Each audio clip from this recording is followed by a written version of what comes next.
샬롬. 오늘 하루도 우리 하나님께서 베풀어 주시는 크신 은혜가 우리 사랑하는 성도님들과 함께하기를 바라겠습니다.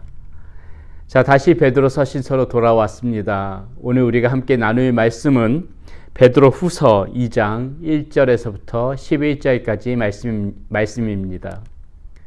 오늘 말씀 가운데는 이 거짓 선지자들의 모습이 나옵니다. 그리고 거짓 선지자들의 그 말에 현혹되어져서 잘못된 길을 걸어가고 있는 사람들에게 이 사도 베드로가 강력하게 경고하는 것을 오늘 말씀을 통해서 볼 수가 있습니다. 사랑하는 여러분, 이 거짓 선지자들의 그 목적은 무엇일까요? 오늘 3절에 보게 되면은 그들이 노리는 바가 분명하게 나와 있는데 이렇게 나와 있습니다. 그들이 탐심으로써 지어낸 말을 가지고 너희로 이득을 삼으니, 이렇게 얘기하고 있거든요. 예, 그들의 목적은 탐심입니다. 그들의 욕심 때문에 많은 그런 순수한 성도들의 통하여서 이득을 얻고자 하는 그러한 오직 탐심만이 그들의 목적인 것이죠. 그런데 이런 거짓 선지자들의 말에 현혹되어져서 정말 잘못된 길을 걸어가고 있는 그러한 사람들이 있다는 것이 얼마나 안타까운지 모릅니다. 혹이라도 그러한 사람들의 말에 현혹되어져서 잘못된 길을 걸어가게 된다면은 하나님과 이 영적으로 멀어지는 것은 너무나도 당연한 사실이죠. 그리고 우리가 잘 아는 바와 같이 그들의 삶 가운데서도 도덕적인 그런 방탕함이 일어나는 것을 보게 됩니다. 그렇다면 우리는 이 정말 진리의 말씀과 이 거짓 선지자들의 말을 어떻게 분별할 수 있을까요? 제가 몇 가지 여러분들에게 말씀을 드립니다. 여러분들이 이 하나님의 말씀을 들을 때에 이 분별력을 가지고 저 말이 진실에 부합된 말인지 혹은 거짓 선지자의 말인지 그것을 잘 분별하셔서 말씀을 듣더라도 들어야 되는 것이겠지요. 자, 첫 번째는 무엇이냐면요. 지금 전해지는 저 말씀이 나를 우리 주 예수 그리스도께로 이끌어가는 말씀인가, 그것을 항상 기준으로 삼아야 됩니다. 모든 말씀 가운데서는 그 예수 그리스도가 중심이 되어져야 되고 나의 마음과 나의 삶이 예수님께로 방향성을 정할 수 있도록 그렇게 예수께로 이끌어가는 그런 말씀이 되어져야 되고요. 두 번째는 저 전해지는 말씀이 이 성경에 나와 있는 그 분명하고 확실한 그 말씀에 부합되어지는 말씀인가, 그것을 우리는 잘 판단해야 됩니다. 말씀에 나와 있지 않는 부분을 가지고 그것을 강조한다거나 엉뚱한 말씀을 전한다면은 우리는 그것을 항상 경계의 눈빛으로 바라보고 그것에 대해서 우리는 조심해야 되는 것이죠. 진리의 말씀은 항상 성경 말씀에 부합되어져 있습니다.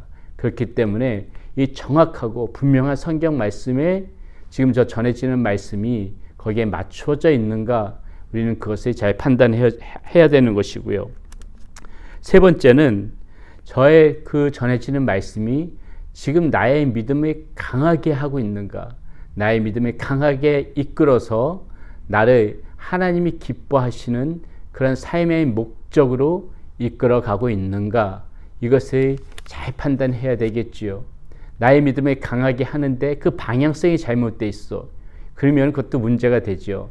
나의 믿음을 강하게 하되 정말 내가 하나님이 기뻐하시는 자녀로 그러한 삶으로 나의 방향성을 이끌어가고 있는가, 이것을 잘 여러분들이 판단하셔야 되고요.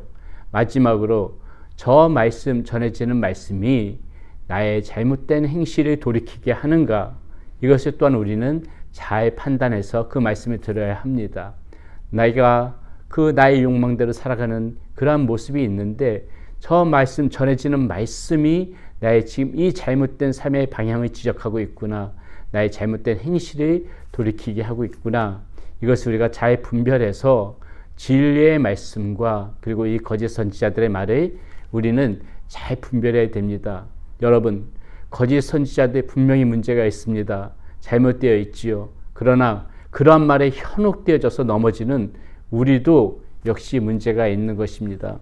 오늘 말씀에 보게 되게 되면은 이 거짓 선지자들의 그런 말에 따르는 사람들이 있다는 거예요. 2절 말씀에 보면 이렇게 나옵니다.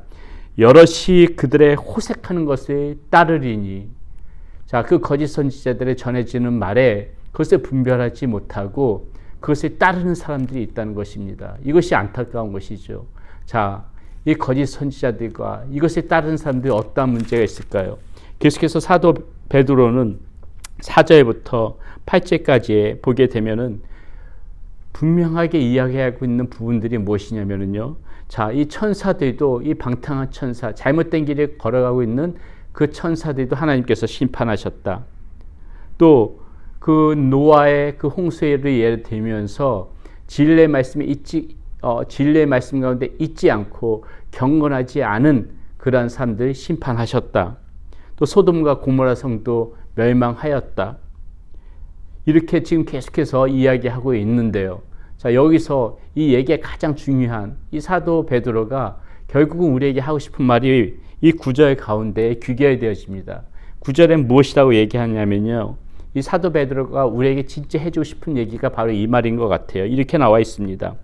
주께서 경건한 자는 시험에서 건지실 줄 아시고 불의한 자는 형벌 아래에 두어 심판날까지 지키시며. 왜 우리가 거짓 선지자들의 말에 현혹되어져서는 안 되는가? 왜 우리가 진리의 말씀을 붙들고 살아가야 되는가? 결국은 이것이라는 것입니다. 주께서는 경건한 자는 시험에서 건지신다는 거예요. 하나님의 말씀에 진리의 말씀을 붙들고 살아가고자 애쓰는 경건한 자는 이렇게 하나님께서 붙들어 주시지만은 불의한 자는 형벌 아래에 두어서 심판 가운데 있게 한다는 것입니다. 그렇기 때문에 우리는 진리의 말씀을 바로 듣고 그 말씀을 붙들면서 경건한 자의 모습으로 살아갈 수 있도록 애를 써야 된다는 것이에요. 이 불의 심판에 당하는 사람들이 지금 앞서 말씀드렸듯이 그 타락한 천사도 마찬가지고 노아의 홍수 때 심판받은 사람들도 마찬가지고 소돔과 고모라 성이 멸망할 때도 그 멸망당하는 사람들도 다 그 구별되어지는 차이점은 무엇입니까? 경건한 자는 살고 불의한 자는 심판을 받는다는 것입니다. 여러분, 그렇기 때문에 우리가 오늘도 살아가면서 이 진리의 말씀을 바로 새겨 듣고 그 진리의 말씀을 붙들고 그 진리의 말씀을 바라보면서 그렇게 경건하게 살려고 애를 써야 되는 그러한 이유가 있습니다. 불의한 자들은요, 반드시 그 하나님의 말씀을 떠나서 육체적인 정욕을 빠져서 살아가는 그런 경우가 바로 벌어지게 되어집니다. 오늘 말씀에도 보면은 10절에 이렇게 나와요. 특별히 육체를 따라 더러운 정욕 가운데서 행하며 주관하는 일을 멸시하는 자들에게는 형벌할 줄 아시느니라. 이들은 당돌하고 자긍하며 떨지 않고 영광 있는 자들을 비방하거니와 더 큰 힘과 능력을 가진 천사들도 주 앞에서 그들을 거슬러 비방하는 고발이 하지 아니하느니라. 지금 이렇게 얘기하고 있거든요.